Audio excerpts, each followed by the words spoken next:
Get enough of that at work, she said.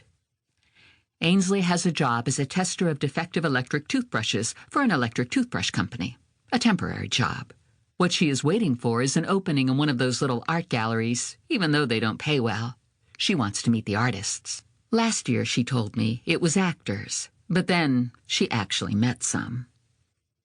It's an absolute fixation. I expect they all carry those bent mirrors around in their coat pockets and peer into their own mouths every time they go to the John to make sure they're still cavity-free. She ran one hand reflectively through her hair, which is long and red, or rather, auburn. Could you imagine kissing one? He'd say, "Open wide," beforehand. They're so bloody one track. It must have been awful, I said, refilling her glass. Couldn't you have changed the topic? Ainsley raised her almost non-existent eyebrows, which hadn't been colored in yet that morning. "Of course not," she said. "I pretended to be terribly interested, and naturally I didn't let on what my job was. Those professional men get so huffy if you know anything about their subject. You know, like Peter." Ainsley tends to make jabs at Peter, especially when she isn't feeling well. I was magnanimous and didn't respond. "You'd better eat something before you go to work," I said. "It's better when you've got something on your stomach." "Oh, God," said Ainsley. "I can't face it. Another day of machines and mouths. I haven't had an interesting one since last month when that lady sent back her toothbrush because the bristles were falling off. We found out she'd been using Ajax."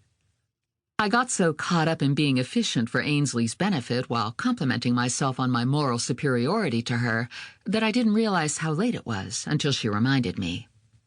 At the electric toothbrush company, they don't care what time you breeze in. But my company thinks of itself as punctual. I had to skip the egg and wash down a glass of milk and a bowl of cold cereal, which I knew would leave me hungry long before lunchtime. I chewed through a piece of bread while Ainsley watched me in nauseated silence and grabbed up my purse, leaving Ainsley to close the apartment door behind me. We live on the top floor of a large house in one of the older and more genteel districts, in what I suppose used to be the servants' quarters. This means there are 2 flights of stairs between us and the front door.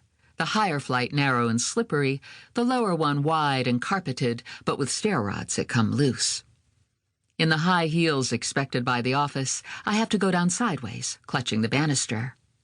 That morning I made it safely past the line of pioneer brass warming pans strung on the wall of our stairway, avoided catching myself on the many-pronged spinning wheel on the second-floor landing, and sidestepped quickly down past the ragged regimental flag behind glass and the row of oval-framed ancestors that guard the first stairway. I was relieved to see there was no one in the downstairs hall. On level ground, I strode towards a door, swerving to avoid the rubber plant on one side and the hall table with the écru doily and the round brass tray on the other.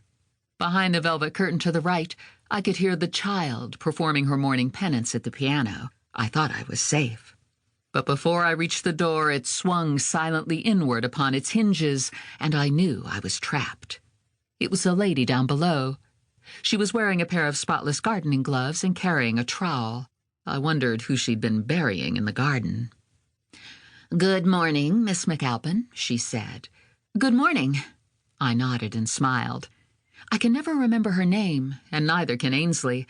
I suppose we have what they call a mental block about it. I looked past her towards the street, but she didn't move out of the doorway. "I was out last night," she said, "at a meeting." She has an indirect way of going about things.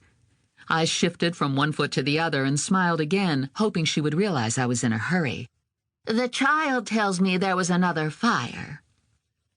"Well, it wasn't exactly a fire," I said. The child had taken this mention of her name as an excuse to stop practicing, and was standing now in the velvet doorway of the parlor, staring at me. She is a hulking creature of 15 or so, who is being sent to an exclusive private girls' school, and she has to wear a green tunic with knee socks to match. I'm sure she's really quite normal, but there's something cretinous about the hair ribbon perched up on top of her gigantic body. The lady down below took off one of her gloves and patted her chignon. She said sweetly. "The child says there was a lot of smoke." "Everything was under control," I said, not smiling this time.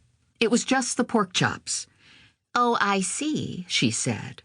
"Well, I do wish you would tell Miss Chuse to try not to make quite so much smoke in future. I'm afraid it upsets the child." She holds Ainsley alone. To keep listening to this audiobook, I've left you a link in the description so you can do it, at no cost thanks to Audible's 30-day free trial.